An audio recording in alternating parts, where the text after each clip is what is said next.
Hun ser lidt anderledes ud, end da jeg så hende i april, hvor hun simpelthen var rodeo-hest, så det gjorde hende det.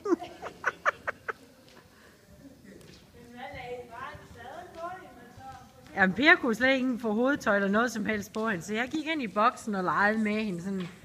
Først da tog jeg hende bare ud på longelinjen med en grime på. Gik hun fuldkommen amok. Så tror jeg anden dagen, der gik jeg så bare ind i boksen og lagde hovedtøj på hende. Og så fik jeg lagt sadlen på også, og så longerede vi hende. Og så stadig som jeg jo er, så synes jeg jo selvfølgelig, at jeg skulle ride på hende. Hvilket også gik helt fint. Indtil jeg var sådan lidt kold høne, så siger jeg til en af knejterne, står der, for jeg var også så stolt over, at jeg nu red på hende, ikke? Fordi Per ikke engang kunne få hovedtøj på hende. Så siger jeg til, kan du ikke lige gå ind og hente Per? Og da han så åbnede døren, og hun så døren, den stod åben, så sagde hun bare godnat. Hun sagde, jeg er færdig. Og så bukkede og stejlede hun og smed mig af. Så jeg stod på igen. Ja. Og det sagde hun ikke noget til, vel? Nej. Hun har nemlig også tabt mig i svingen. Hun hvad? Hun har også tabt mig i svingen. Ja. Men det var fordi, hun snor rundt. Lige pludselig er det, hun er meget, meget let og følsom.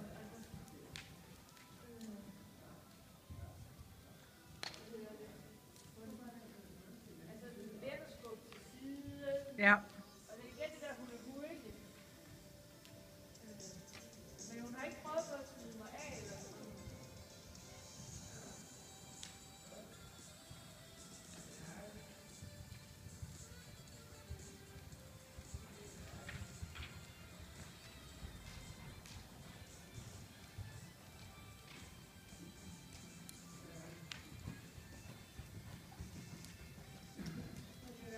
Men det er sjovt nok bare det at møde hende igen. Nu er jeg ikke i tvivl om, at jeg vil have Preben.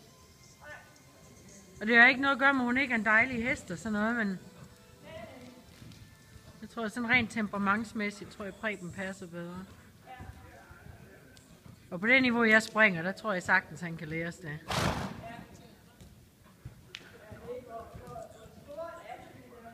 Men hvis jeg var til ridebanespringning, så er der ikke nogen tvivl om, hvad jeg ville.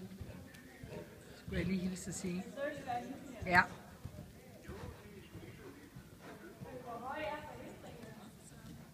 Jamen det kommer an på.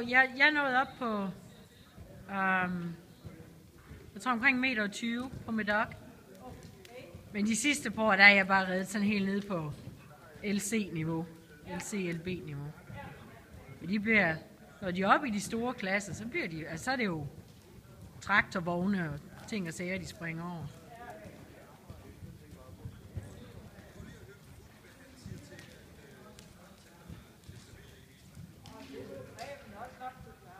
Ja.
Hvor højt har du sprunget på hende, når du sådan har været afsted med... du har ikke været afsted med hende endnu, vel? Ja.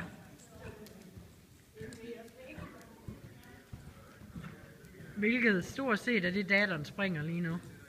Hun så ud, jeg så den film, I lavede, hvor du sprang på hende. Der så hun jo næsten ud, som om hun bare gik over de spring. Hun så jo næsten ud, som om hun bare gik over de spring. Det var ikke sådan noget.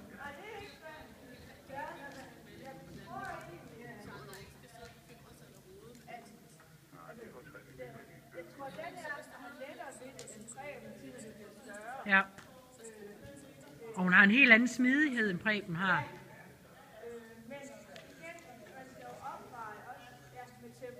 Ja.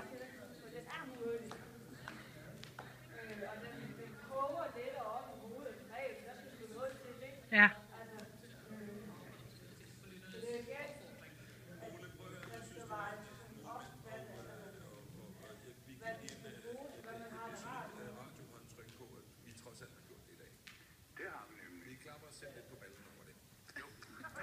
Jeg får ikke reddet 4 gange om ugen, så det er...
Hvad siger du?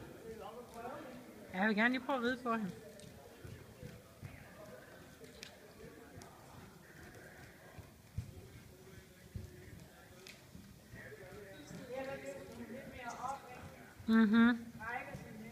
Og nu træder hun også op.